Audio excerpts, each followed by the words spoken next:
4851 সংখ্যাটি 9 দ্বারা বিভাজ্য হলে স্টারের স্থানে কোন সংখ্যাটি বসবে। এখন দেখো, যদি 9-এর ডিভিজিবিলিটি রুল আমাদের জানতে হয় তাহলে কি হবে। 9-এর ডিভিজিবিলিটি রুল হচ্ছে যে যতগুলো সংখ্যা থাকবে সবগুলো সংখ্যাকে আমরা প্রথমে যোগ করব, যোগ করে যদি 9 দ্বারা ডিভিজিবল হয় তাহলে কিন্তু আমাদের সেই অঙ্কটা 9 দ্বারা ডিভিশন করা যাবে। এখানে তাহলে যে সংখ্যাগুলো আছে 4 8 5 স্টার 2 1, তাহলে আমরা এখন কি করব, সবগুলো ডিজিটকে সাম করব। তাহলে 4 + 8 কত হচ্ছে আমাদের 12, 12 + 5 17, 17 + 3 আমাদের 20।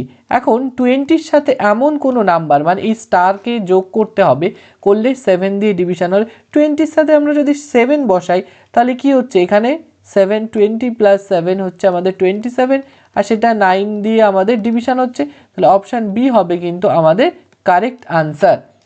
তোমরা যদি এটা বুঝে থাকো তাহলে এর পরের যে সংখ্যাটি আছে সেটা 9 দ্বারা ডিভিশন করা যাবে কিনা আমাকে কমেন্টে জানাতে ভুলবে না।